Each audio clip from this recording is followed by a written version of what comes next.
What's up, everybody, and welcome back to this week's episode of Track Talkers. We got a good one for you guys. Eli Tomac's debut on the KTM. It was absolutely electric. Jett Lawrence and Hunter Lawrence fumble the ball in Paris. We got Mookie fever, Uncle Ty. It's going on. What is Chase Sexton thinking about right now on that Kawasaki? Marshall Weltin pulls off a sixth place in Paris. Tom Vial, 450 debut, OJs it and lands right into his new Honda teammate, Jett Lawrence. We're going to break all that down. Max Anstie dominates in Vancouver, and Joe Shimoda seals his deal with Honda. Man, we got a lot of good things going on this week in the motocross, supercross world. Ty, let's get right into it, dude. Eli Tomac's debut, bro. I was trying to figure out where we're gonna start. If we're gonna start in Paris, France, or bro. Eli, know, bro. Eli. What is the deal, bro? That was insane. Bro, the guy doesn't look like he misses a beat. God damn. We get a whole new motorcycle. All he needs is a cable clutch, and he's back to his full form almost. And it's November. I mean, let's put it this way, dude. I think was that all Chase Sexton was missing was a cable clutch? Did Chase Sexton just need a cable clutch? I think that's it. Honestly. I mean, I don't know if I'm giving Eli too much credit, or like people don't realize on like how hard it is to go that fast, because Eli just makes it look so easy, and he just keeps on doing it bike to bike. Like, yes, we are overreacting because it is the off season and he is riding a brand new motorcycle and just battled with Ken Roczen and won in Vancouver on a legit supercross track, and he looked good doing it. I mean, maybe even gnarlier than a legit supercross track. I mean, and too, with on the top, edges, with the rock, with the dirt, and then like, yeah, he did look a little sketchy in like the whoops sometimes, but you are going to look a little sketchy sometimes. Even Jett looks a little sketchy, you know? Bro, Jett Lawrence looked worse on his bike this weekend in Paris than Eli Tomac looked on his brand new KTM that he has barely ridden. I mean, yeah, it looked a little twitchy in the whoops, and in the practice that DB posted, I said his bike looked too soft. His front forks were too soft, and they fixed it already instantly. And Eli dude, Tomac's just Tomacing, dude. I don't know. I underestimated who Eli was. Well, I think what I was thinking about when I was watching World Supercross 2, and then I watched Jaden Dungy's interview that Swap Moto did with him, and it kind of just resonated with me because Jade was just like, bro, like he knows exactly what he wants. He knows how he wants the bike set up, and then he knows, just knowing what you want is a hard thing to do in setting up a motorcycle. You know, and you're not trying. Eli Tomac right now is not trying to reinvent the wheel, not trying to make a brand new setting, not trying to change his riding style, not trying to change his technique whatsoever. But he knows exactly who he is and what he wants out of a motorcycle, whether it's an aluminum frame or an iron frame or whatever it is. He knows what he wants. Fuck yeah. Steel. Whatever it is, Tomac can ride it. Hey, whatever it is, he wants that rear end high. He wants support in the rear end, and he knows what he wants out of the bike, and he knows how to get there if the manufacturer lets him, and KTM is doing everything in their power to do it. And you could just see that by this weekend on how good his base is. Like, his base is good. Now we're just fine-tuning and tweaking a few things, and KTM is giving him all the power that they have ever manufactured out of a motorcycle engine right now. Eli Tomac was absolutely electric in Vancouver. I mean, dude, did you see the look on his face, Ty? Every time, I mean, dude, you're laughing, but every time we seen Eli Tomac, he was smiling ear to ear. When's the last time you seen Eli Tomac that happy and his aura just like, I know it's like whatever you want to call it, but he was glowing, dude. Like, bro, I would be glowing too if I got that check he got from World Supercross. Not only that, but the check he got from KTM. You know what I mean? I mean, oh yeah. Within those couple months. Yeah. Yeah. How much? What do you think the check was? KTM contract, grand? KTM contract, and the World Supercross check that just got cashed in because he showed up. Fuck. And too, you know what's sick? You know what I love about it too? Is that was a perfect deal, dude. Eli Tomac made his money, his probably around 200 grand that World Supercross paid him.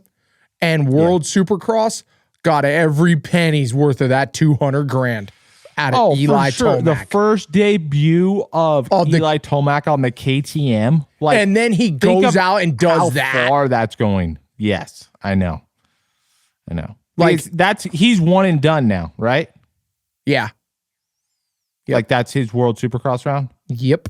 Hey, I mean, I should have did a little bit more research on this, but do you know why he was running the number one? You should always do more research. I know, but it's hard to like find the reasoning behind it. But do you know why he was wearing number one and then Ken Roczen was wearing number one last weekend? Because he was the series points leader last year and won the series? Yeah, but why was Eli Tomac number one this year or at Vancouver? Because the series didn't start until now. Last year. Is that what it is? I have no idea. No, Kenny was 94 last week, fool. Why did I see him wearing a number one somewhere? Who, Kenny? Yeah, but it's not like because I heard Ralph and Jeff call that Ken Roczen was the world Supercross champion because he was the year prior. Eli Tomac won it last year. Bro, welcome to the show again, Uncle Ty. Oh my goodness. I'm just checking, but I'm like 99% sure that Eli Tomac was one and done, but we're just checking. Oh no, he's racing in Australia too. We're wrong twice. We get Eli Tomac again. We get Eli Tomac and Deegan. Oh my gosh. Oh, we wish you a Merry Christmas. That's going to be my present. Oh, that makes me so excited. I've been wrong about that twice, dude. Oh, this is going to be so good. Oh, I felt bad. I felt bad for Paris Supercross. I felt like it got a little bit. Eli Tomac's KTM debut was like worldwide. Bro. Yeah, there was a KTM Eli Tomac blanket over everything. I know. Okay, and then so with let's Jett talk. And Hunter not performing. Like we got it. Let's wait on that. Let's wait on that because we have a lot to talk about there. So Eli Tomac, let's break down the night. Okay, he barely kind of pulls out fastest qualifier on the last lap, right? Ken Roczen not looking too good. Always solid though. Kenny never really qualifies first. But Ken Roczen kind of gets a crappy start in the first one. Eli Tomac gets a good start. He handles the situation. But in Moto 2, which I thought was very interesting, Ken Roczen, he gets out front and puts it down, and Eli Tomac made a mistake, dude. Eli Tomac kind of fumbled under the pressure just a little bit, and then, gave Eli Tomac gave Ken Roczen that win right at the end of Moto 2. And I was really, really impressed with how Ken Roczen was riding. Like, hey, hold up. What? Oh. See, that Super Bowl shit really fucked me up because Eli Tomac did get the fastest qualifier, but Justin Cooper got Super Pole. Yes. Got you. And we got to talk about that too. I don't even. Justin Cooper. I don't even know what to say. Okay. Hey, so, he got the fastest lap somehow, but by like 0.7 seconds or something. Something ridiculous. Just absolutely laid it down. So, anyways, in Moto number 2, Ken Roczen puts it down, beats Eli Tomac straight up, and actually pulls away from him like towards the end of the moto. And I was like, oh snap! Did we see our first sign of the weakness from the KTM? You know, like, because Eli Tomac on the Yamaha, I feel like if he was that close, he would have made a push and at least got up next to Ken Roczen right at the end. You know what I'm saying, Ty? Mm-hmm. And like, yes, I know what you're saying. He would have made some kind of move, and it would have been a battle to the checkered flag. But in Moto 2, Ken Roczen, he pulled away at the end. He had him. You know, and then Moto 3, we got exactly what we wanted. Okay. Eli Tomac gets out front. Ken Roczen in second. It was the exact opposite of Moto 2. And Eli Tomac, dude, Kenny was catching him for a little bit, though. He was. He was catching him, and Eli Tomac answered. Yeah, I know, but Kenny also said in your interview as well that he should have kept on skipping the whoop because he was closing on Eli in the whoops that he thought, and then he kind of gave that advantage up when he started going to jumping. And then the section before the Supercross triple, I think it's after the whoops, you do that kind of sweeper left, and Eli was going like triple, and then it was like, I call it kind of a quad, but it was like a soft quad because the 3 landing was roll over before the triple. And I felt like that was a way better line too, because it got you out of the ruts. You could kind of push through and it saved some energy. And then Eli Tomac was just finding his flow on that KTM somehow. Dude, he just found a better flow. And the scary part was I thought Ken Roczen was riding phenomenal, actually. Like when they had the camera on Ken Roczen in Moto 3, I was like, dude, Kenny's going to catch Eli. There's no way anybody's going faster than Ken Roczen. And then I saw, you know, right around that mid-moto point, Ken Roczen grabbed a tough block or a cardboard box or whatever. And tough block. I knew that was kind of, you know, it, because Ken Roczen was on the limit and he was trying to find more and he couldn't find the right spot to find more. And Eli Tomac was just absolutely on rails. Yeah. And then like after the fact, when I saw this, you know, noting from the interview and stuff like that, because you kind of know how Kenny was feeling in the race by the way he talked in his interviews. He said, yeah, I'm just lucky to be safe walking out here. I didn't really like this track. I don't like this dirt. It kind of reminds me of a milestone / Glenn Helen had a baby. That's what he said? Yeah, that's what he said. I was like, oh shit, boy. But so, I mean, that makes me kind of feel like Kenny was a little bit cautious. Like, yes, he was pushing, but he wasn't feeling comfortable out there on that track, you know, for majority of the race. So there's definitely more speed that I think Kenny can get when he feels comfortable. But that's the whole thing with Kenny, is like when he feels like he can win and when he feels like he has the speed, he can. But it's just having those stars align every single night to be up there in a 17-round Supercross championship. Yeah, and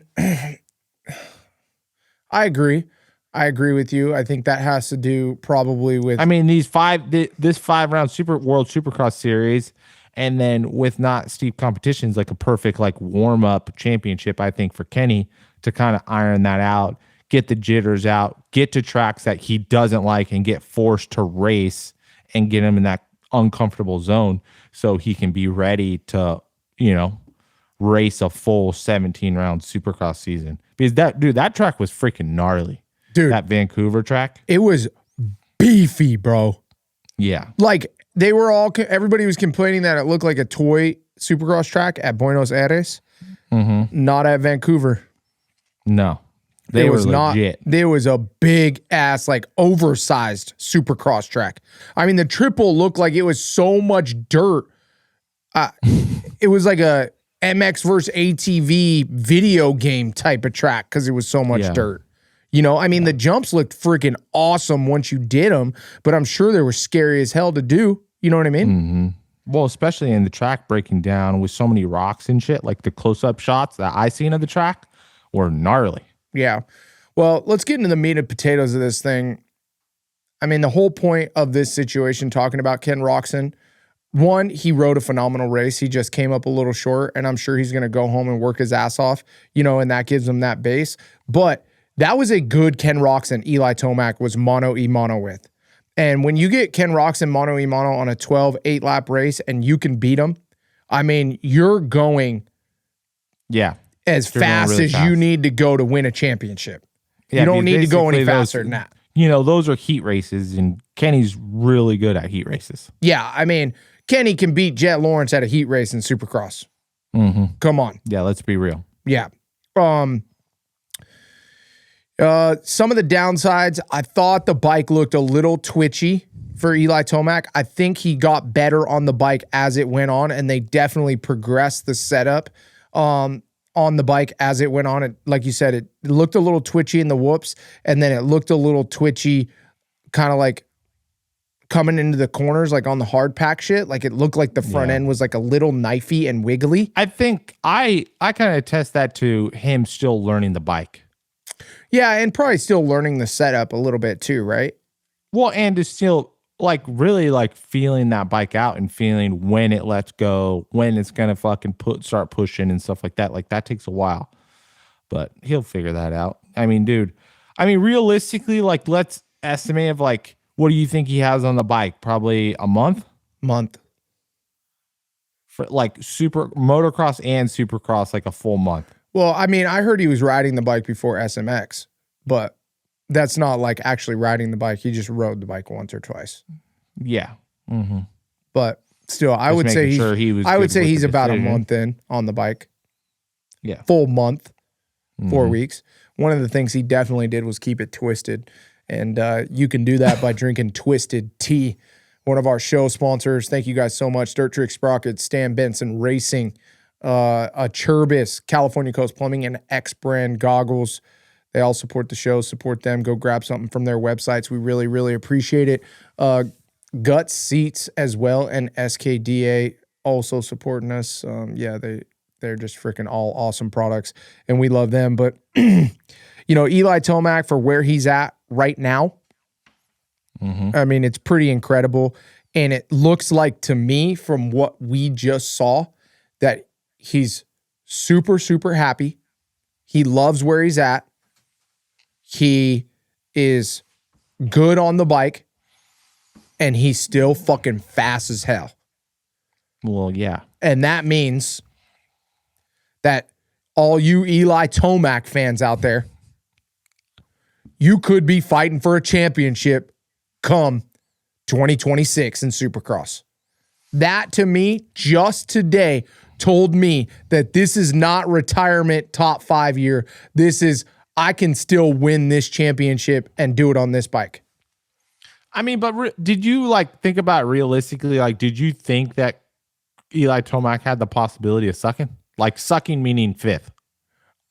To be honest with you, I know this is totally me, and this is a wild take, but dude, I had the literally, I had the possibility of Eli Tomac showing up and pulling out of race 3 because the bike wasn't where it needed to be because they were so quick on the trigger. That's how bad I had this thing lined up, which is absolutely absurd to even think about with Eli Tomac. And Eli, I am sorry for even thinking that. I am sorry, dude. I apologize. I will never doubt you again. I still think this is good. My assumption was I knew that he was always going to be fast, but just the bike being able to handle the brute force of Eli's riding ability is what I would have to say, right? Yes. The bike withstanding him 17 rounds. And I still don't think he's going to be able to do it. I think something's going to break on that bike, and they're going to have some, I don't know, mechanical malfunctions that I hope are not catastrophic, where it's just it's something that he can ride out and stuff. But yeah, well, maybe they learned that from Chase Sexton and those guys. I mean, we know the shocks are breaking, so they're going to have to get some other shock for Eli Tomac. I mean, they're bolting a different shock on his bike.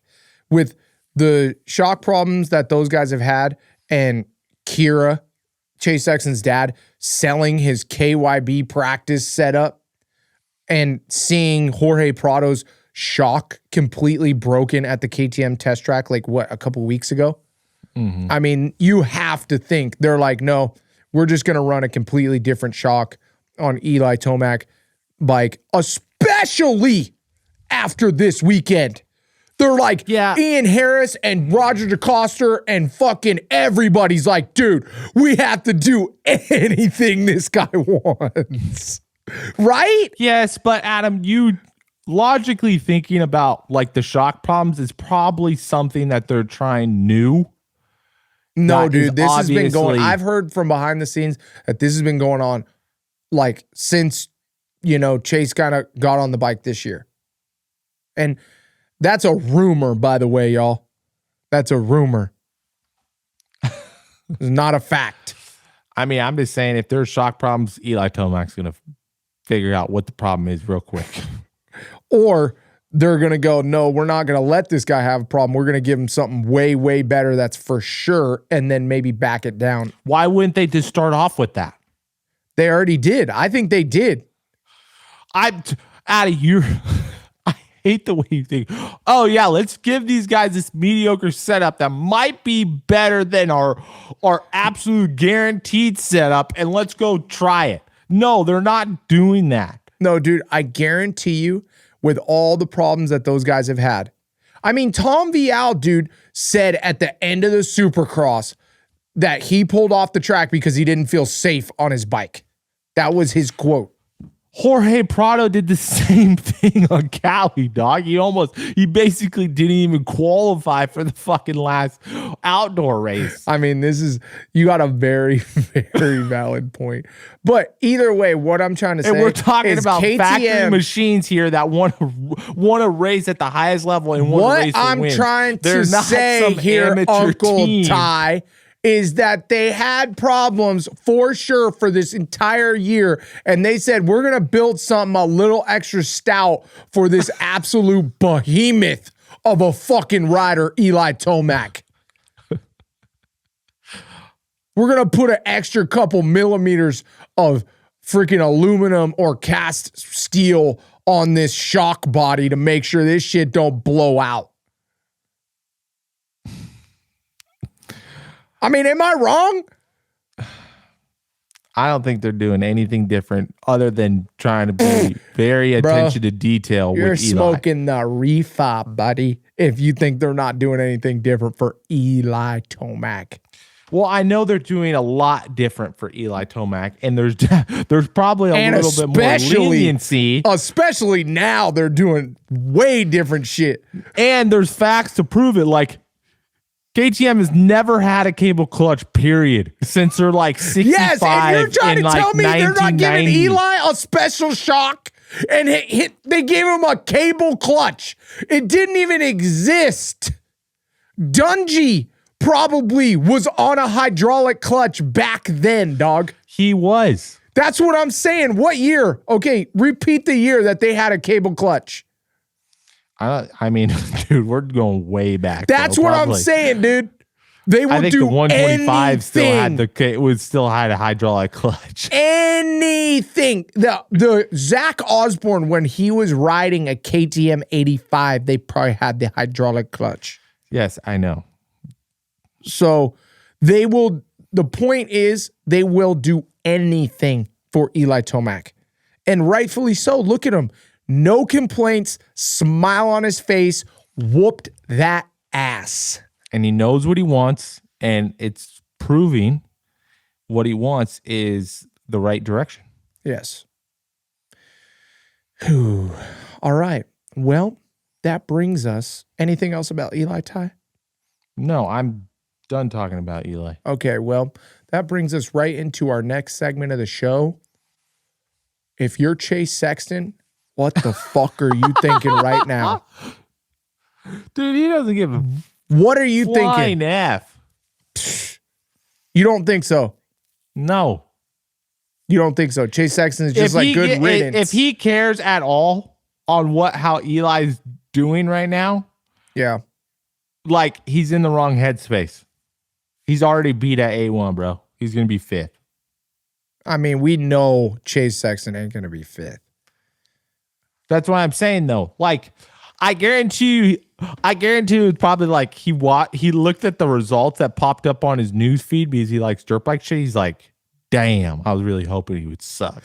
And then flipped through the Instagram more. Low key. Or you know what? If he didn't see it, you know who's seen it? His dad. And his dad told him for sure. Yeah, or his dad was definitely like, damn. Son of a bitch. Yeah. You know they were like when that dirt bike lovers posted the picture of Jorge Prado's shock broken, just snapped at the KTM test track. I bet you Kira was just like, see, I told you guys. I told you. Okay, so Chase Sexton just doesn't care. No. Not at all. I don't know, dude. If I'm Chase Sexton, he does, not the right shit to be thinking about. Yeah, agreed. If I'm Chase Sexton though, dude, or I'm any of these top guys, you gotta, if you're not racing one of these races overseas before the Supercross series starts, I think you're fucking up. Because I mean, look at what Eli Tomac just did to set himself up. Yeah, but bro, I mean, you gotta admit, that was probably the quickest we've seen someone race on a completely new dirt bike. Absolutely. A lot of these guys, like, yeah, a lot of these guys would not do that shit. But Eli was like, bro, this is what I want. I want a cable clutch. I want my fucking rear end high, and I want some support in the front end. Give me your best base setting. We're going to go fucking rip this bitch. Dude, Eli Tomac is so fucking badass. Dude, he's like, that's all I had to say after Supercross. Like, dude, like Ken Roxon rode so well. Just Eli Tomac's just a bad motherfucker, dude. Mm-hmm. I mean, that's all I could say. Yeah. Like, I didn't even realize, I know this sounds insane, but I knew that Eli was a bad mofo before this, but this like really brought a whole new light to the situation. This just brought like, dude, if you're good, you're just good. You know? I mean, yeah, but that's where it's like, that's where like Jorge Prado, what's your excuse right now? That's where that legendary status like comes into play. Legendary. Know? When you're a legend, you stay a legend because you know how to be there. Dude. He's just a legend. Dude, he's a legend. Legend. Oh, the legend, bro. That's fuck beast mode, bro. His new butt patch for 2026 should be the legend. The legend. Just the legend of Eli Tomac. Every single time I want to talk about Tomac, it's gonna be like, oh, dude, you talking about the legend? Straight up, you're talking about the legend. The legend, dude. The legend. That's it. Because Ricky's got the GOAT. Yeah. Hey, Jeremy's be the king, but Tomac, the legend. Like, dude, like, that's the only way to explain it, dude. Hey, that was fucking the legendary shit right there, dude. Bro. It was. I don't even know. Like, when you think about legendary shit, like beating everybody by like a minute and a half at the first outdoor.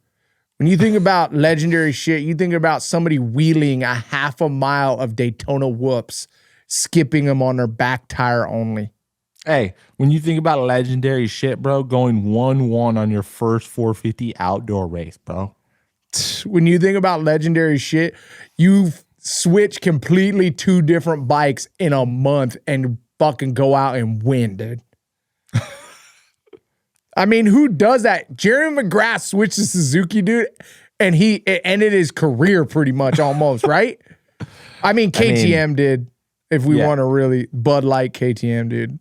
R.I.P., dog. R.I.P. Jeremy at least got back on the Suzuki, you know what I'm saying? But like Bud Light KTM, dude, that was, he probably had a hydraulic clutch back then. That was probably the problem. Probably. All right. Let's talk about it. So, what are we talking about, Adam?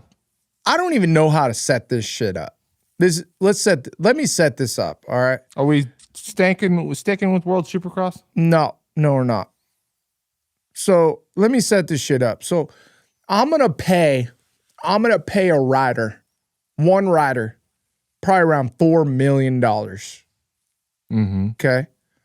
And then I'm gonna pay his brother probably $3 million, $2 million. Then they're gonna get paid probably 100, 150 to one of them, 80, 100 to the other one. Mm-hmm. So we're thinking about like getting paid just for the weekend, if not including their salary. About 200. About 200 grand, not including the salary. Just 200 grand just to go race a dirt bike somewhere. Right? So we spent we just made $200,000, and we are paying our premier athletes $4 million, $2 million, $3 million, somewhere around there for Hunter. Mm-hmm. And we're going to send them to Paris, France to race against the gnarliest dudes in the world on the gnarliest Supercross track with a stock engine. That's what we're going to do. We're going to send them with a stock bike. We're just going to put suspension on it. What? Does this seem like a good idea to you? No. That was my allergic reaction to bullshit. I mean, let's put it this way. We are obviously Lars isn't the one making this call, but Lars like posted it on his Instagram. You know what I mean? Mm-hmm. But like, can we kind of go full circle on this and be like, okay, if we have these athletes that are worth this much money and we're sending them to a race in Paris, France on a Supercross track that is not tamed at all whatsoever, why aren't we bringing their bike? How much does that cost? Because I don't think it costs more than $50,000 per bike. What you could do is this, like, the date of the deal, and be like, the promoter of Paris, France be like, hey, Jett, can I have you come? And Jett be like, yeah, I'll come, but just pay for my shipping for my bike. He'd be like, oh, okay, cool. Yeah. And so Lars and those guys said we wanted to make it easier. We wanted to make it easier on, our riders. Okay. I know this is like apples to oranges, but if an F1 driver went to race some other race, they're never going to give them a different motor because that's still such a bad metaphor. But you know what I'm saying? That was a horrible metaphor. It was horrible. Adam. It was horrible. But dude, you're not going to send your premier athlete with a stock engine. I mean, look at what you just did to the Lawrence brothers. Okay. So they go out, they're struggling. They're losing a little bit of confidence, right? Because they're struggling with the bike. Not confidence in their ability necessarily, but confidence in the bike. They're like, this bike isn't as good. It's not going to do quite. So they got to back it off. Well, what happens when you take an athlete that runs wide open and you back them off? Some weird shit happens. Weird shit happens, bro. Jett Lawrence is a fine-tuned F1 fucking car. You don't back it down and run fucking second gear at 60 miles an hour. The thing doesn't work right. The thing glitches out and it tweaks. It's like, dude, I either go, 200 miles an hour or I don't. That's just the way this thing works. That's how Jett is. You can't take him back a notch and let him run on a stock motor. He's so fine-tuned and meticulous on what his bike is and his ability. You can't do that to him. And that's what happened. That is what happened at Paris this weekend. You're putting him in a shitty spot. You're getting, starts aren't going to be as good. The power delivery coming out of the corner. I mean, look at what happened to both the brothers. And that was the only variable.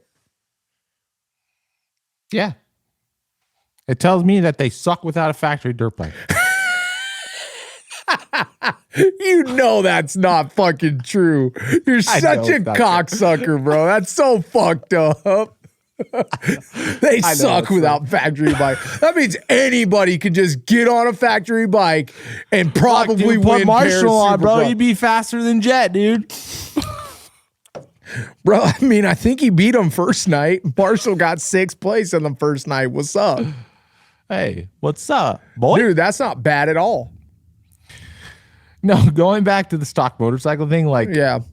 I mean, if they knew they were going to do that, I would hope that they would have probably stuck with the stock motorcycle with their suspension and gearing at the house so they can kind of get used to it. Ty, can you hear that right now? That rumble? If you guys can hear that rumble, that's a rocket going off in the background. I can't help that. But you know what else skyrockets? Our sponsors. Twisted Tea. Oh, I can hear it now. Dirt Trick Sprockets. Stan Benson Air Force Racing. Base, shout out, bro. We're fucking shooting satellites up into space, bro. Yep. SpaceX. Cherubis.com if you need some new plastics, get them today. California Coast Plumbing, any plumbing services down in Anaheim, California, check them out. X brand goggles, the best of the best. SKDA Graphics and Guts Racing, all sponsoring the show. We really appreciate those guys. And go check them out right now. If you're 21 years or older, grab a Twisted Tea. Half and halves are fire, huh, Ty? Hey, they're actually not bad. Come on.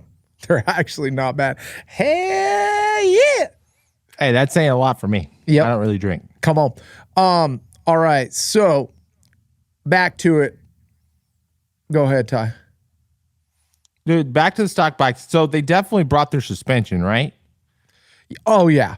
I mean, if they definitely brought, if they didn't bring their suspension, let's just break it down for the peeps if they didn't know what they brung. So suspension, probably wheels. Oh, without a doubt, they have to bring rear wheels. sprocket, like the rear sprocket. Yep.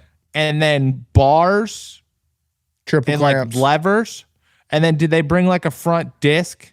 Yeah, I mean, it's probably attached to the wheel, like the hanger. Yeah, their brake assemblies. Mm-hmm. And then graphics.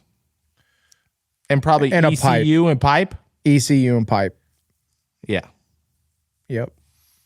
ECU and pipe. Mm-hmm. But dude, like their motor delivers completely different than a bone stock one. Do you want to get into this? Like their gear ratio is completely different inside the transmission. That's why they can run a 49 on the back sprocket. Like, people probably think, bro, Jett's running a 49. Yeah, bro, the fucking transmission's completely different inside. You have no idea what gear ratio they're running. Yeah. I don't know. I mean, Lars, we absolutely love you. You are one of our favorite people in the entire world. But I think it did work last year, though. They had no problems last year. No, Cooper Webb won. Yeah, but they're battling. Cooper Webb won. I don't know what to tell you. Anyways, now that Tyler's done, just bring the motor. Just bring the motor. Just ship the whole bike. Get a bike ready. Ship it over. Call up Eric Bernard. Call up Eric. We love Eric. He's the best in the world. Just figure that out. Handle the situation. Don't even put it on the frame. It's probably more work. Just throw the whole bike in there and bah. Hey, just throw the whole bike in there with a whole extra engine for each one. We know we're doing it. I know they know they're doing it. They're probably in for next year already. Mm-hmm. Because that's how Eric Bernard rolls. He's a bad mofo. That's that. Right, Ty? Anything else? Yes. I mean, anything else about Jett and Hunter and their whole stock debacle? Because I don't blame them for the weekend. I mean, Hunter looked like he almost got hurt. So, yeah. Not good. Yeah. confidence. I mean, it's just tough, right? Because when you have a slower bike and you're back in the pack, like you put yourself into a dangerous situation, right? Because the safest place to be is out front because you can control the race. You're controlling the effects that are going to be happening to you. Like if you don't want shit to happen, be out front. Yeah. Yep. So. Especially you need to be out front when you're that fast too. Yeah. Just stoked that, nothing serious happened, Yeah. All right. Is that it, Ty? For that? I mean, are we going to talk about Tom Vial just totally OJing into Jett? I mean, yeah, we can cover that. Well, I mean, I think a lot of people probably haven't seen it. Okay. If you haven't seen it, go check it out. It's probably on Vital. It's got to be on Vital. It's on RaceRex. It's got to be. It's definitely on Vital. But Tom Vial. Just YouTube Tom Vial OJ's into Jett at Paris Supercross. That's all you need. Hey, it's typical for first 450 Supercross race on a 450, bro. Dude.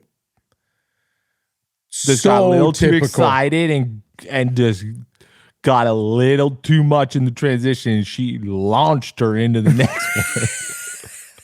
I mean, dude, and too, don't you love it? Because he's doing what he's supposed to be doing, and he was focusing forward. You could see he was like focusing forward, trying to get to the inside. And he just said, first lap, this is my KTM 250. And that thing went, yacht, and just sent to the moon. And I mean, he got the gnarliest whiplash I've ever seen. I mean, we're talking like, bah, just, I'm when surprised he didn't cut his chin coming open. at you, though, it makes your heart drop. Dude, he's so lucky he didn't break his wrist. Yes. Oh my gosh. Yeah, I mean, I don't know.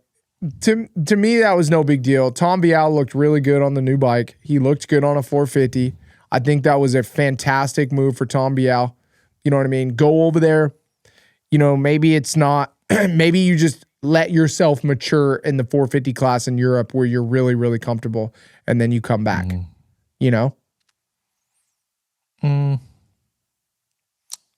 I don't think we see Tom Vial race in the States anytime soon. Do you think ever again or no? No. Never again. I don't think so. Been there, done that. Been there, done that. Moving on to 450 outdoor MXGP.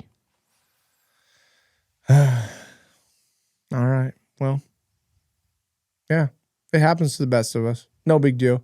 Just really unfortunate that he just T'd Jett.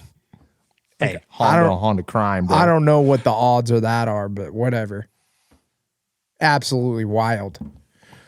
All right, Ty. Ty, do you see some sweat on my forehead? No. You see any sweat? You don't?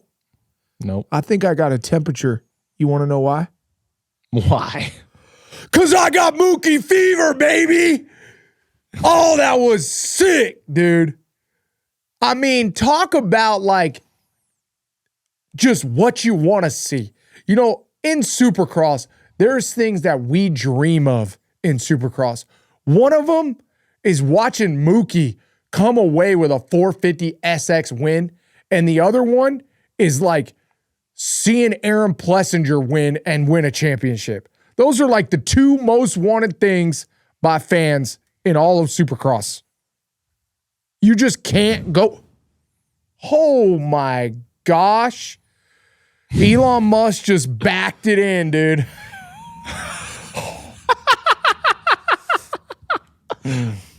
That's a sonic boom, y'all. Wow, that scared the crap out of me. They just backed in a rocket. That's pretty gnarly, actually. I've seen it a couple times. Why do you always get jacked up with that sonic boom, bro? Dude, I don't know. I've heard it so many times. We were all gonna die, bro. You're like, dude, is that supposed to be happening? That's supposed to be happening. Bro, something went wrong. Something went wrong, dog. Something went wrong. Bro, it is so gnarly, dude, when they hit the thrusters to reverse the fucking rocket in. Oh my gosh. All right. Well, my heart jumped. Maybe skip the For beat Mookie twice fever for and Mookie the fucking fever and the Sonic rocket, boom, bro. Dude, it's a sign, bro. It's about to go off for Mookie next year.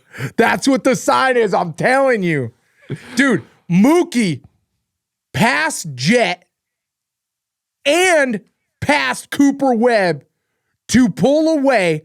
Goes 1-1-1 Saturday night and goes 2-2-1 to finish it off and become the king of Paris. I mean, he gets hurt this Supercross season, kind of coming back, you know what I mean? Making it all happen, or right before SMX, because he had that injury, or during SMX, he had that injury. You know what I mean? Gets hurt, takes a bunch of time off, and comes back.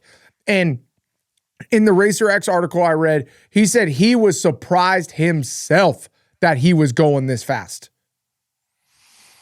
It's a good place to be in November, that's for sure. I'm just worried about him peaking a little too early because he's got boot camp to survive through. So I just hope Alden kind of evolves his program a little bit and doesn't burn these guys out. Well, I think that's a testament, and maybe hopefully Alden reads the signs of, like, dude said he took off more time than he has in a while and came out and just won. Dude needs rest. Yeah. You know? And maybe that's, I mean, obviously, let's get this straight, people. If you don't work ridiculously hard, like really, really, really hard, then resting does nothing for you. So Malcolm has clearly put in the work to be able to get to the point where he needs to rest. So there is a fine line, but you have to know when to rest too. Yeah, I mean 100%. But it's just, bro, I'm so stoked for Mookie. All bullshit aside, like, that's exactly what you want to do to have an off-season race, like, is go up there, show up, fucking win, feel good, and then you only have 2 months and you bring that hype come January.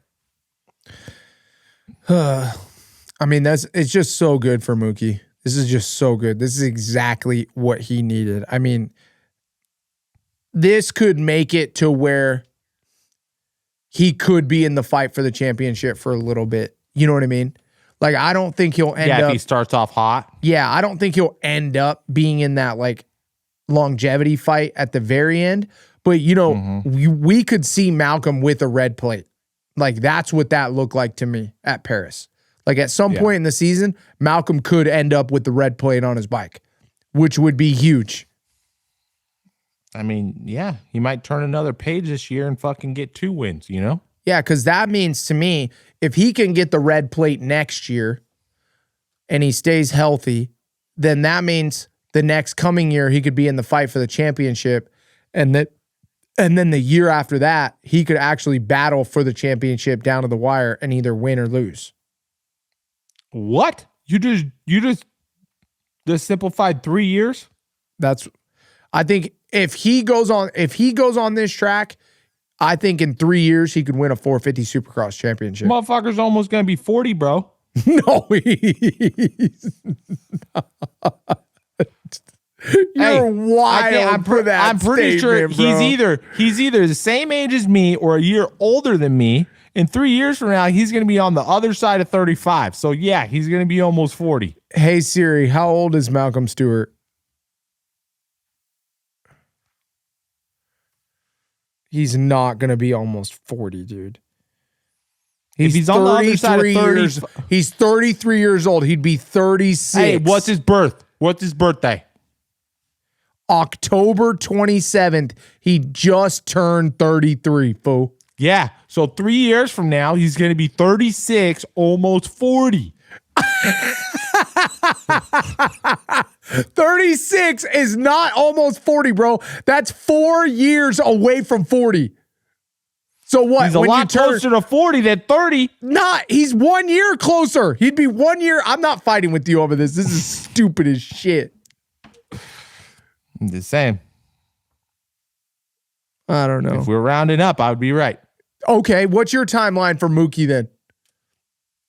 You think Bro, it's the sooner than motherfucker's 3 years? He's got it. It's got to happen like this year or the next. Because basically, dude, Husky's basically going down the shitter. So if he doesn't figure out how to be a championship How'd you add contender, that up? How's Husky going down the shitter? Oh, because this whole like KTM like gas, bankruptcy shit. Yeah, gas is gone. What's next, Husky? Yeah. Yep. Crazy. There's no 250 Husky team. Damn,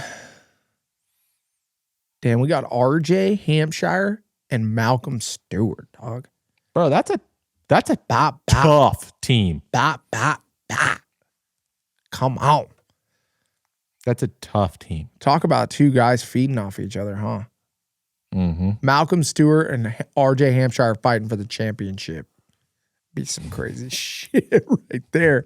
Hey, possible. We love it. Bro, RJ Hampshire doing a full season of 17 rounds of Supercross is going to be insane. Dude, just put Jett and Hunter on stock engines, bro. They won't even make it 2 weekends. Fuck. That's so messed up. Oh, that's not true. I mean, I think the stock engines obviously were the push down the hill, but you know how once it starts rolling down that hill, it's just hard to stop it. Hey, you know where my head goes though? It's like basically like, bro, if they don't got their starting map, bro, they suck. Oh shit. Oh my God, bro. Whatever.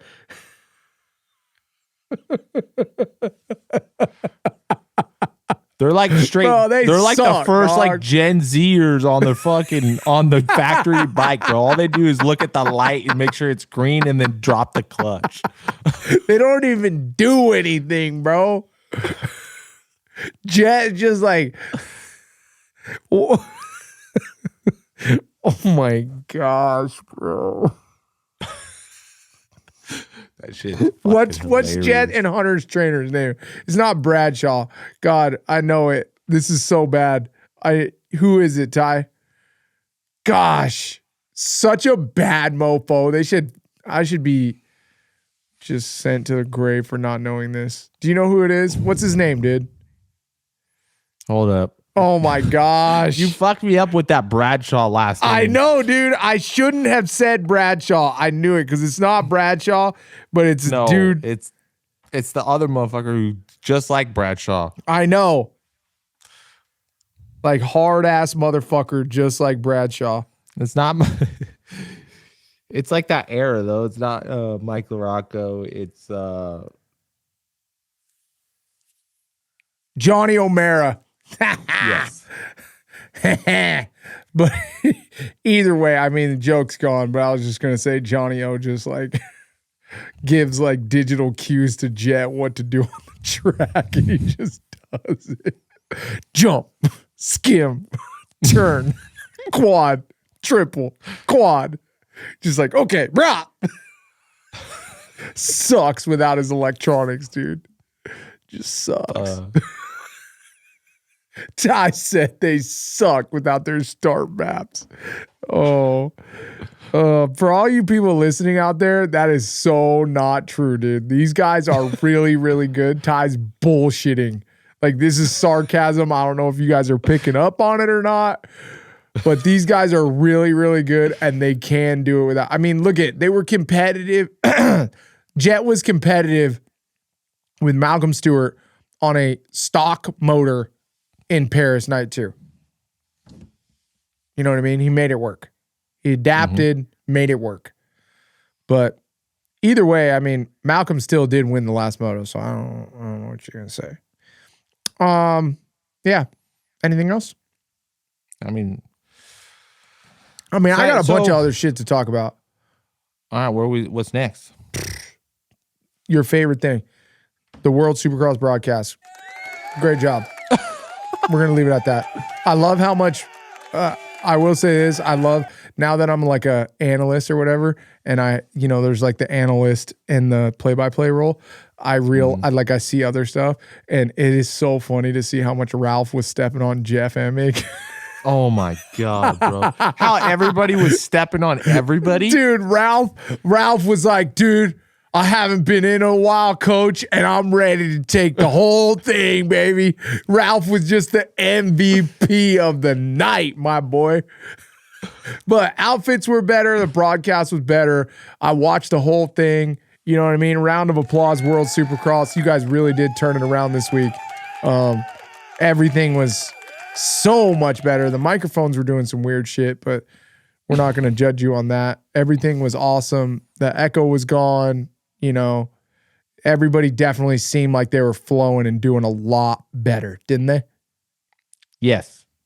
But it did show me on like how I feel like the I don't know what the guy's name is, but the guy who is like queuing on what screen to take at like what times. Oh yeah, the director. They need to be more. Yeah, they need to be a little bit more on the same page. Yeah, I mean, obviously, you know, because it makes the analysts and the track commentators' job a lot easier on like when you know that they're going to stay on that person or switch to another person. So you don't like look like an idiot about like, oh, I have a piece on him. And then all of a sudden you start talking and then literally then they just start talking it's about on something Colin else. Park and Cole Thompson the entire time. And they're just ranting about Max Anstey or Cody Schock. Yeah. Like like Kristen B had like a really good piece on like, oh, the two Titans, you know, Eli Tomac and Ken Roxon. What do you guys think about them battling up front? And Jeff just completely ignored them, and it was somebody totally different. It was freaking Jason Anderson and somebody, Justin Cooper, and then just totally ignore him. It's like, what just happened? I know. I felt so bad for Kristen Beach. She's like literally like tossed it to Jeff, and they're like, nope, we're going this direction.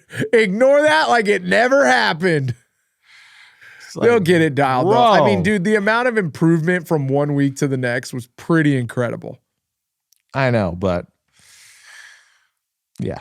It just goes to show you on like how much it takes to like how have everybody on the same page. Yes. Christian Craig. Wow, dude, good job, bro. Bro, he's ripping. Dude, he's ripping. This is the best we've seen Christian Craig in years. The most confident, the most like himself. I mean, he was riding right there with Jason Anderson toe to toe. Yes. And they were looking good skimming the whoops.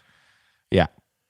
I mean, it's just such a tough spot to be in for Christian Craig because, like, bro, if he's riding like that, he's literally in between 5th and 14th. I know. Depending on his start. Depending on the start. Yes. And who's riding good and who doesn't go down. But, like, that's literally that speed. Yep. It's 5th or 14th. I mean, I see no lies. I see no lies. It was crazy because I was thinking about that. I'm like, bro, for him to like make that jump, you know, to that next echelon of riders, you know. Yeah, I mean, I don't want to say it's too late, but it's too late. He just had. You were literally just talking about Malcolm Stewart fighting for a championship when he's 36. Malcolm Stewart just passed Jett Lawrence and the Supercross champion. Christian Craig can hit some fucking whoops, bro. Christian Craig was not hanging with Eli Tomac and Ken Roxon and passing them and pulling away. Bro. Not yet. Don't even get me started, dude. Not yet, dog. Don't even get me started. How old is Christian Craig? Is he? You think he's older? 34. He's older than Malcolm. Don't even get me started. Oh my God! By 1 year? Yep, by 1 year. A year's a lot, dude. He's pretty much 40 now. No, he's not. Oh, either way, you just made me take a turn. Christian Craig's riding good. Okay, I just want to give him props. Can I just leave it at that, please? Yes, he's doing good. Christian Craig. Come on. Justin Cooper, you're fast as hell. Skim the whoops. That's it. That's all I got to say. You skim the whoops, you can win a championship. Until then, I don't know what to tell you. Yes or no? I mean, yeah, I feel like we're beating a dead horse right now. Yep. Yeah. All right. I just don't get it, you know. He's so fast. Yeah. Like he's got to know just to figure it out on the whoops. Yeah. I mean, he has to, but he's obviously not doing it. He's like, this is so messed up, but he's like the modern day, like Michael Lessie, bro. No, he's not. As far as I guess he him not kinda being able to is, skip the whoops. I guess he kind of is, huh? Like so quick. We'll win some Everywhere else. nationals. We'll win some nationals. We'll do some gnarly shit, but just can't skim the whoops. Mm-hmm. Damn. I mean, not like demeanor wise or anything like that, but just like not demeanor wise or character. Yeah. You know what I just thought of though? What? Dude, how good is this championship going to be with Eli Tomac getting starts like he is on that KTM? Because we know that KTM can start. That KTM can get out of the hole, dude. And he was definitely better at starts. No question. I mean, this could be... if he can get out of the start, bro, and Jett has to deal with Eli Tomac every time. Every moto. Fuck. Bro. That's going to wear on Jett. Heavy. Bro, I just literally thought of the thing that could change the entire championship. But hey, I mean, if all these motherfucking championship contenders don't know this already, like if you want to win championship, you got to start in front of Jett. Period. Bah. Period. Like Chase Sexton, he don't even need to put in any laps. I mean, that's not true. But if you put in as much work as you did laps-wise as you do on the starts and you just honed them in where all you did was get hole shots, I mean, that's the recipe for the championship right now. You got, and not even just a hole shot, just like you said, get in front of Jett on the first lap. Just whatever you do, beat Jett on the first lap to the freaking green flag. I know. And you know, I was just thinking of like KTM is like, you know, somewhat like their bike is usually pretty good at starts, but you know whose bike is notorious for not being good at starts? Kawasaki. Yep.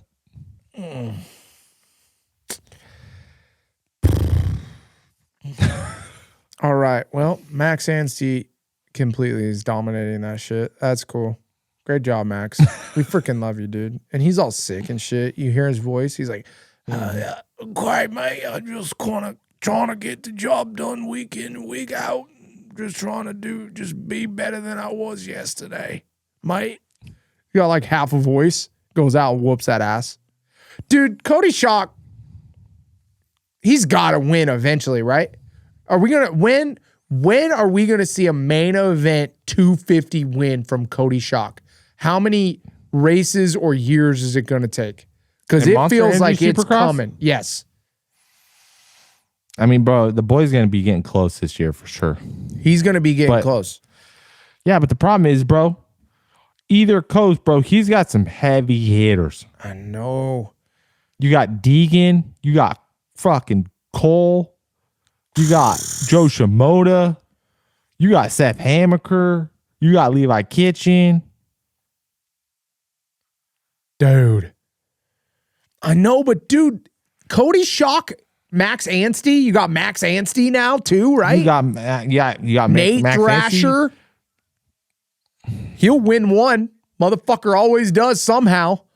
Yep. Somehow to like, I feel like he has a contract clause. Like if you win a race, you're guaranteed another year. Yeah. Like if you win one race, you can come back. Yeah. Yeah, dude. I don't know. How many podiums do you see on? Yeah. So how many races? Bro, you got to give me a lineup races first, are you gonna bro. get? Either way, in Supercross on his coast, how many podiums do you foresee him getting if you had to place a bet? You didn't know who else was in the coast, how many podiums, if it was just perfectly stacked half and half, would you expect Cody Schock to get? 1. All right. Are you taking the over or the under on that bet? Do you think he gets more than 1, or do you think he gets less than 1?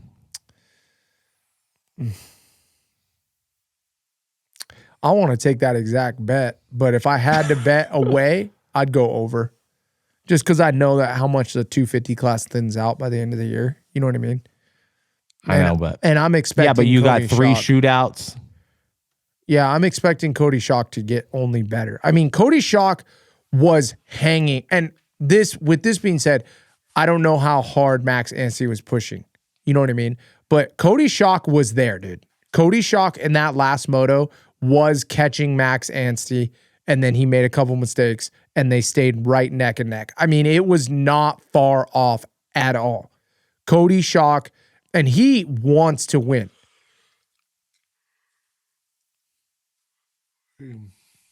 And he's got a really good group. I mean, he said he's training with Justin Brayton and a couple other guys, and we know he's got a good bike over there at Club. You know what I mean? Mm-hmm.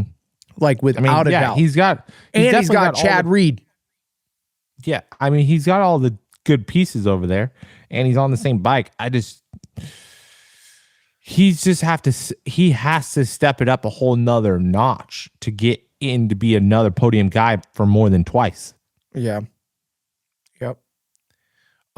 Interesting little tidbit is the side piece that I just remembered. What do you think of Jason Anderson's performance this weekend compared to the weekend before?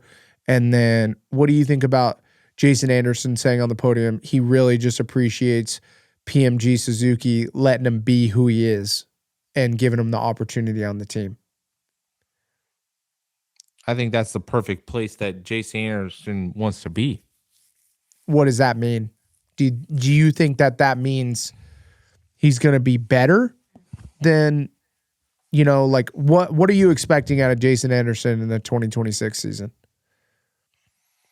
The rest of the WSX.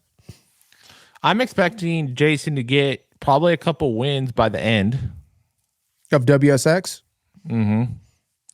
I am expecting a couple wins, and then I expect Jason to be fucking probably scrape out probably like 1 or 2 podiums in the Supercross season, and then like a solid like fucking 3 to 7 guy. Yeah. And bro, the thing about it is like, dude, if Jason wants to be at the races and is happy to ride his dirt bike, bro, if he's feeling it one night, he's like Kenny, bro, he can rip it. Yeah. And be up there. Yeah, for sure. I agree. So I agree 100%. I definitely saw improvement this weekend, but at the same time, I definitely saw the lack of being able to train. You know what I mean? Like, yeah, but he's also been off for 3 months. That's what I'm saying. The lack of being able to train. You know what I mean? I saw the fatigue. He's not peak Jason yet. No questions asked. Which is totally, I don't want to say okay, but like, it's totally like right now for where he's at. It's a fine place to be mid-November. Yes. He has the time. He's obviously feeling better. The bike, he's meshing with the bike decently. You know what I mean?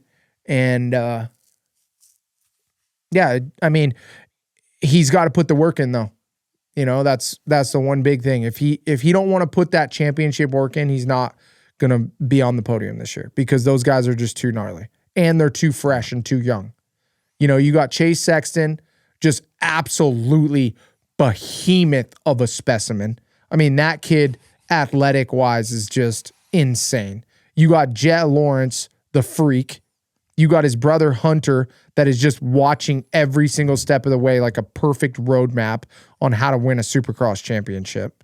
You got Eli Tomac, happy as ever, absolute super freak fitness-wise and up in Colorado. So you know, even if he doesn't train as hard as you, he's still going to be more fit because of the altitude. Mm-hmm. And he's happy on the bike. Then you got Cooper Webb coming off a Supercross season.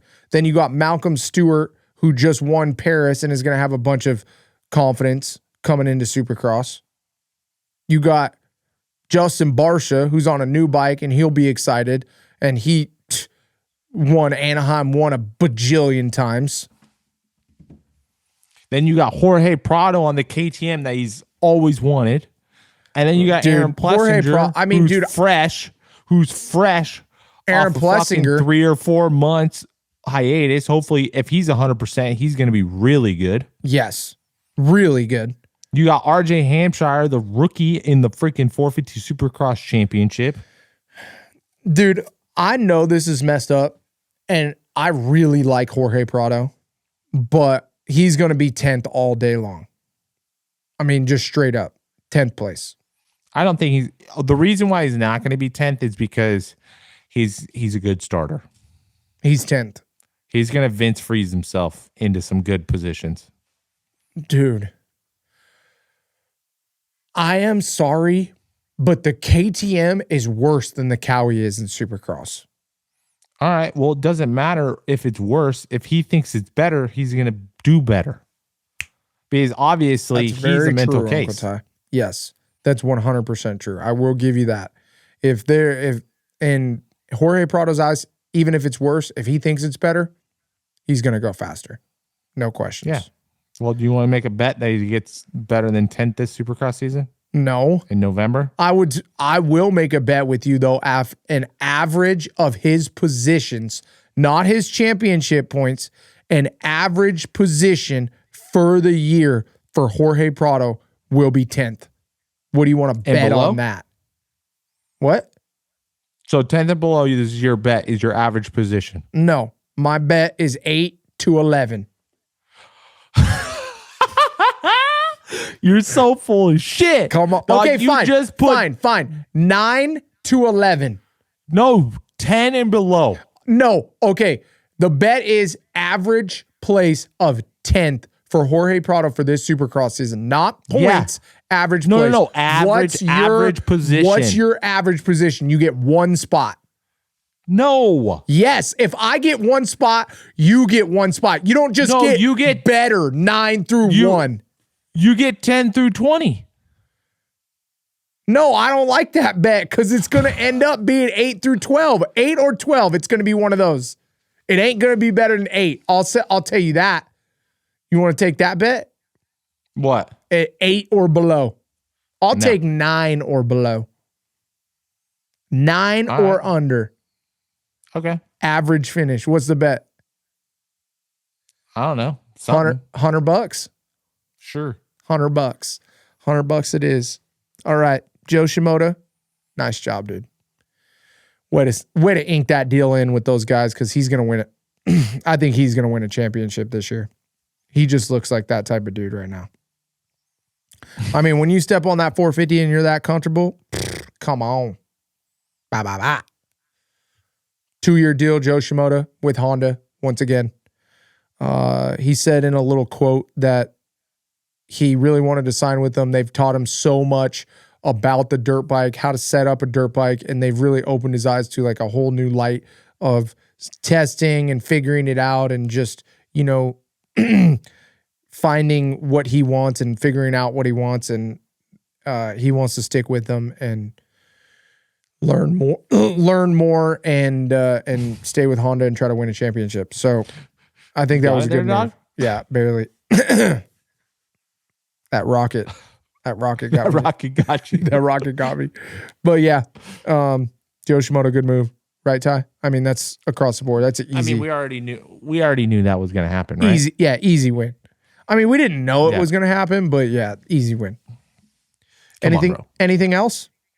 No, I'm good. Ty, tell us about your trip to Reno, bro. Did you go fishing? This is a good story. I haven't even got to talk to Uncle Ty yet. Bro, I didn't catch shit. No way again? Bro, I was so bummed. How have you gone? Is Pyramid pissed at you for all the fish you've yanked out of it? Bro, they're super pissed off at me since I left, bro. They are, huh? They're just like, dude, you just don't got it anymore, bro. They're like, we were homies and now we ain't homies. Do you just not know the local boys anymore and where the spots are at, or what? What are you missing? Bro, no, it's not. It's not like a secret lake. It's like one shoreline that you're able to fish, so you know where everybody fishes at. It's just the right place at the right time with the right fly with the right depth all at the same time. And it just... Ty, for all you that don't know, Ty is a super duper avid fisherman. I mean, like pretty much fishing guide status, like pro fisherman. And I don't fish as much as I want to anymore because my fucking job. But if I could fish for the rest of my life every single day, I would. Literally every day, every hour, every minute. I would pack up my dual sport with my fishing pole on my back and then just... If you guys haven't checked it out, go on Instagram, check out Fishing Life Only. I think he hasn't posted that in a while, but he goes up to Pyramid Lake and fly fishes. He's got like 20 fly fishing poles and he's got all the shit to like tie his own flies and shit. He's a fucking weirdo. But he goes up there and catches like 20-pound cutthroat trout. What's the biggest one you pulled out? I think the biggest one I actually weighed was like 22.2, but there's been like 2 or 3 fish that I caught that I was just by myself and they were way bigger than the 22-pounder. So I just call them like 25s. 25s? Yeah. But I didn't have a scale. And this is a trout. I have pictures of them, but I just didn't have a scale and I was by myself and it's pretty funny. So this is a trout, not a salmon.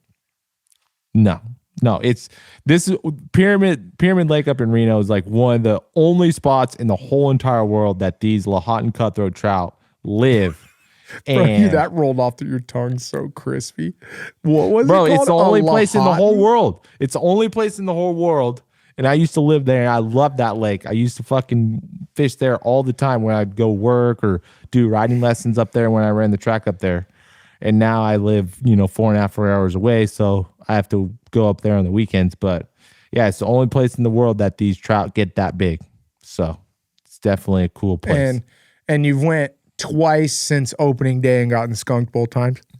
Yes. So what are we doing wrong? Pissed. What are we doing? I'm just not spending enough time out there, bro. That's what it is, dude. Yeah, you got to get the aura. You got to get the vibes. I need to go to dark, bro. I just went from today I went from fucking dark to 12 and it just wasn't, the lake was like, dude, not enough time, bro. It wasn't. You got to put your hours in. Dark to dark. Yeah, you got to put your hours in out there. Dude, Ty, there's definitely no cheat codes out there. That's for damn sure. I was thinking about that today when I was fishing. I was like, how fucking I get Addy up here and he just caught a fucking fish like the first time with it. Oh, bro, my bobber's down for a while, dude. Should I set the hook? Yeah, you should set the hook. Oh, sick, I got one. Like fucking lucky duck. Dude, I don't know what it is, bro, but I'm not really like a super... You know me, dog. I don't really like fishing that much. Like I'll go, but I don't really like fishing that much. Dude, but you go through your phases of like you're into it and then you're not into it. And yeah, you're into it and then you're not into it. Exactly. And I don't know what it is, but dude, when I go fishing with Ty and Pops, they just put me on the fucking fish, dude. Like every time. Like it's like the most epic fishing trip ever. Like that one time we went out with Pops with Ash and we caught like what? Like halibut and yellowtail? six 30-pound fucking white sea bass, a huge halibut, sheep's head. Like that was one of the craziest trips I've ever been on. And we just yanked them all up like it's just normal as hell. And then I went with you that one time and we pulled out 10 cutthroats out of the fucking thing in an hour and a half. Yeah, that was a good day. Dude, Ty was pissed at me, bro. How many do you think I missed? How many do you think I missed on the indicator? Dude, too many, bro. Too fucking many. Ty, it was so bad. And then your wife, the first time I gave her the pole, she just fucking said it perfect. Oh, that's right. I totally forgot. Ash set the hook and hooked up. Oh, yeah. She was pregnant with baby Adam on that trip. She was. She just went bah and just set that thing. I had to have missed 6 or 7. It was that was terrible. It was ridiculous. All right, guys. Well, thank you guys for watching. We appreciate it. That was WSX round number 2. and Paris Supercross. Thank you guys so much for watching. Make sure you guys like and subscribe. Tune in next week. Or maybe not next week. Are we going to take a week off because WSX or what? I don't know. We got to talk about it. Oh, no. We got a special guest. We got a special guest lined up. I totally forgot about that. Tune in next week. We got a very, very special guest coming on this week. We're going to do it like It's news to me too, people. Yeah, we're going to do it like pre-recorded. We're going to do it pre-recorded. And here, if you guys are still watching, I'll give you guys a sneak peek. This is right here, this vibe. This is a Easter egg on who we're gonna have on for the show right here. If you guys have seen some glasses like this is gonna be an Easter egg for who's coming on the show next week. So we're super stoked. Thank you guys again for staying tuned all the way through the show. Like, subscribe. I didn't get the teaser. Perfect. It's a good Easter egg then. You're gonna have to check it out. Tell your friends, tell your mom, tell your brother, tell your aunt, tell your uncle, tell your sister. We appreciate you guys tuning in. The viewer count has just been going up, and we're getting bigger, and that's because of you guys. And thank you guys so much. And we'll see you next time. Peace.